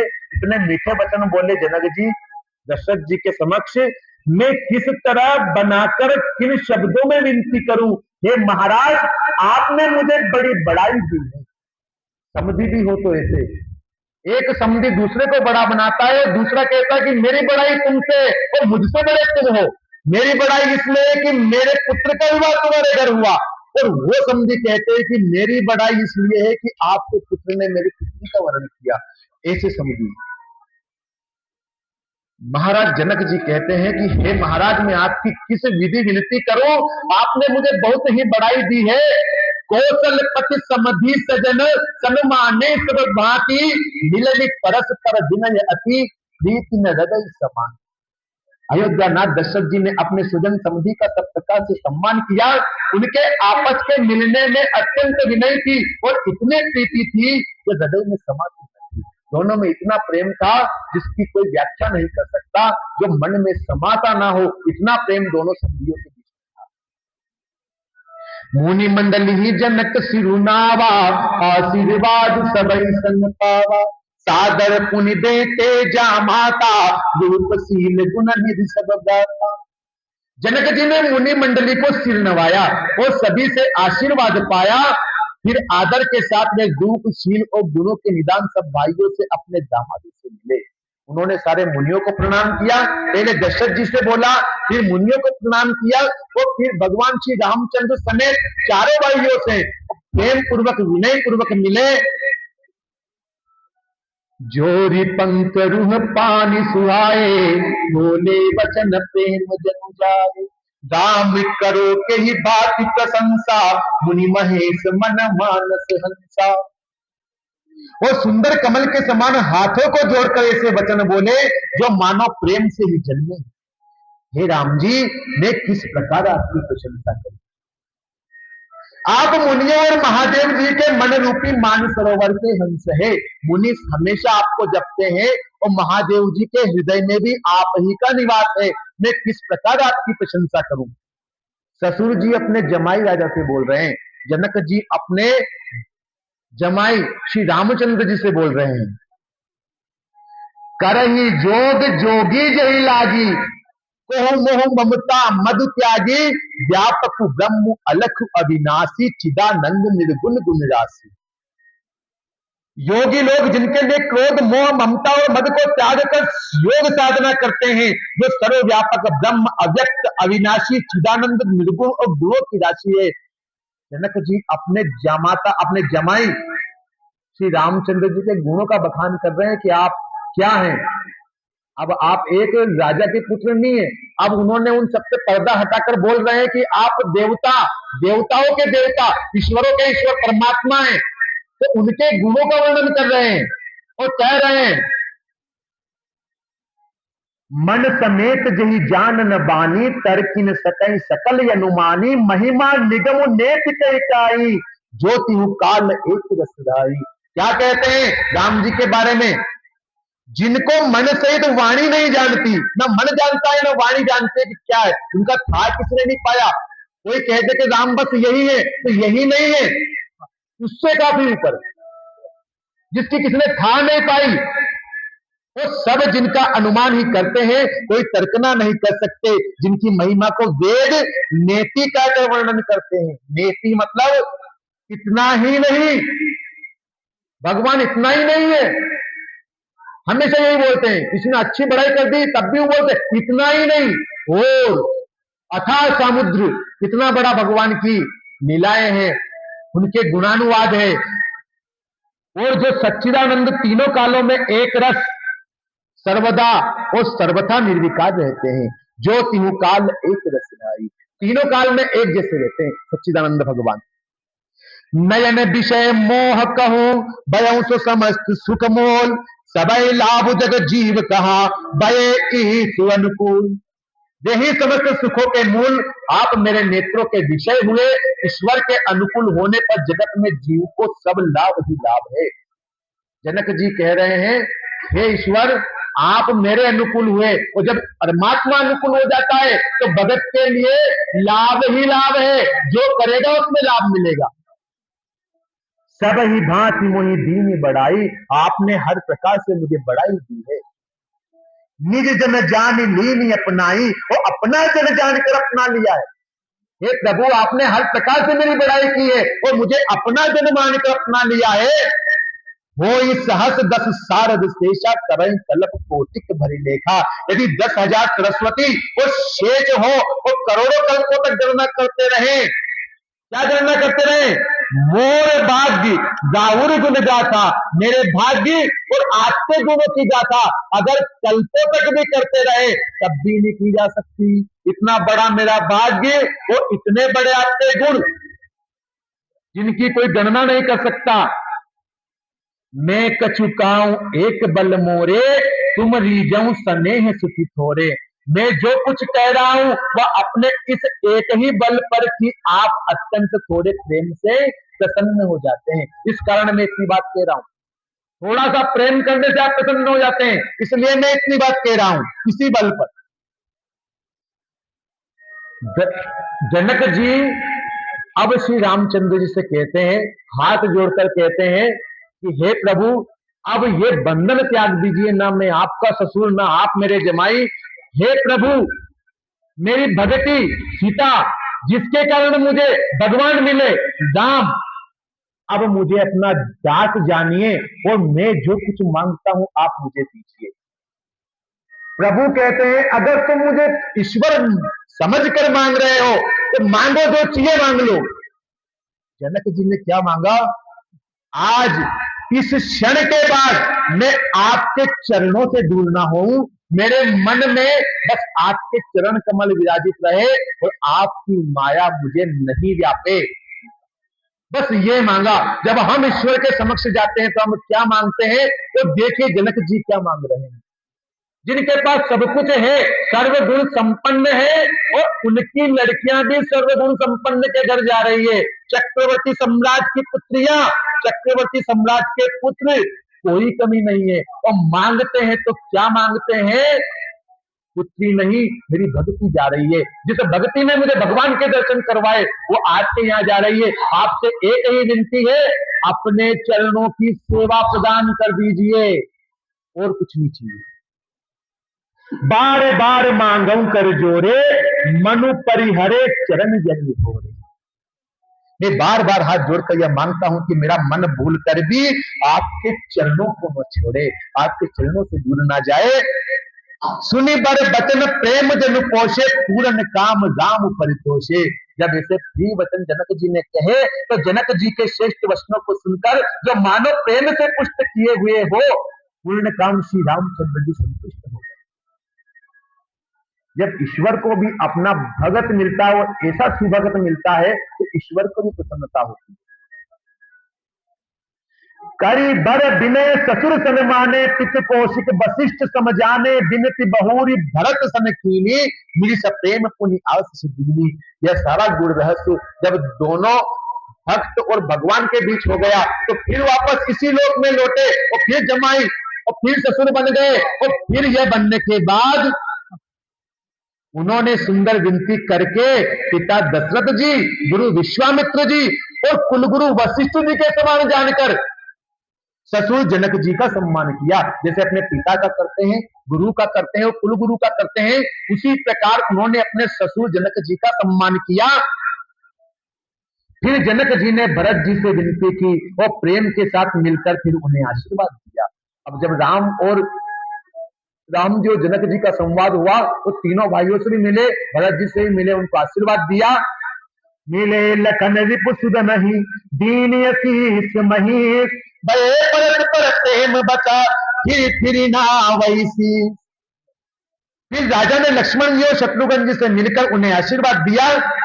वे परस्पर प्रेम के वश होकर बार बार आपस में सिर नवाने लगे। जनक जी भी सिर नवाते हैं, दोनों भाई भी सिर नवाते हैं, सब प्रेम के वशीभूत हो गए। ये उस समय की बात है जब सीता जी को विदा करने के लिए जनक जी पहुंचे हैं। जनकपुरी पीछे रह गई, काफी दूर आ गए, पर जनक जी रथ से उतरते नहीं है। दशरथ जी ने उतर के कहा, समधी जी काफी दूर आ गए, अब लौट जाइए। तो वो उतर के, स्वयं दशरथ जी उतर के नीचे आए, तब जनक जी उतरे। फिर उनके बीच संवाद चला, तब भी वापस उनको छोड़ने का मन नहीं करता है, तो फिर बार बार वापस राम जी के पास आए, उनसे मिले, चारों भाइयों से मिले, तीनों भाइयों को आशीष दिया और राम जी से आशीष लिया और राम जी से अपने चरणों की भक्ति। उसके बाद बाबा कहते हैं, बार बार करी विनय बढ़ाई, रघुपति चले संग सब भाई, जनक गए कौशिक पद जाई, चरण रेणु सिर नयन में लाई। जनक जी की बार बार विनती और बड़ाई करके श्री रघुनाथ जी सब भाइयों के साथ चले। रघुनाथ जी ने भी जनक जी की काफी बड़ाई करी। उसके बाद अपने भाइयों के साथ चले। जनक जी ने जाकर विश्वामित्र जी के चरण पकड़ लिए, उनके चरणों की रज को सिर और नेत्रों में लगाया। विश्वामित्र जी कौन? विश्वामित्र जी वो जो राम जी को लेकर आते हैं। विश्वामित्र जी वो जो जनक जी का धनुष यज्ञ संपन्न करवाते हैं। अब जनक जी विश्वामित्र जी के चरणों लगे और उनसे कहा कि आपकी ही कृपा से सब कुछ कार्य संपन्न हुआ है, अगर आप राम लक्ष्मण को नहीं लाते तो धनुष यज्ञ पूरा नहीं होता। आपका यज्ञ पूर्ण करवाना तो बहाना था, पूरा काम तो हमारा यज्ञ पूर्ण करवाना था। जनक जी बार बार उनके चरणों की रज को सिर और नेत्रों से लगाते हैं। सुनु मुनीस बर दर्शन तोरे, अगमुल कछुपति मन मोरे। क्या कहते हैं? हे मुनीश्वर सुनिए, आपके सुंदर दर्शन से कुछ भी दुर्लभ नहीं है। ये बात सिद्ध हो गई कि आपका दर्शन करने मात्र से सब कुछ सफल हो जाता है, कुछ भी दुर्लभ नहीं रहता। जो सुख सुजसु लोकपति चाही, करत मनोरथ सकुचत आई। मेरे मन में ऐसा विश्वास है, जो सुख और सुयश लोकपाल चाहते हैं, परंतु असंभव समझकर जिसका मनोरथ करते हुए सकुचाते हैं, सो सुख सुजसु सुलभ मोहि स्वामी। हे स्वामी, वही सुख और सुयश मुझे सुलभ हो गया। सब सिद्धि तब दर्शन अनुगामी। आपके दर्शन से सारी सिद्धियां मुझे प्राप्त हो गई। आपके दर्शनों की अनुगामिनियां हैं, अर्थात पीछे पीछे चलने वाली है सारी सिद्धियां। कीन विनय पुनि पुनि सुरनाई, फिरे महीसु आशीषा पाई। इस प्रकार बार बार विनती की और सिर नवाकर तथा उनसे आशीर्वाद पाकर राजा जनक लौटे। उनसे आशीर्वाद पाया और जनक जी लौटे। देखो, उन्होंने गुरु की महिमा गाई है। गुरु है और इतना समर्थ है तो सारी सिद्धियां अपने पास है। उन्होंने कहा कि आपके दर्शन मात्र से कोई ऐसा कर्म नहीं रहा जो मुझे प्राप्त ना हुआ हो। लोग जिसे कहते हुए सकुचाते हैं, वह भी मुझे आपकी कृपा से मिल गया, क्योंकि गुरु समर्थ है। उनको अभिमान था।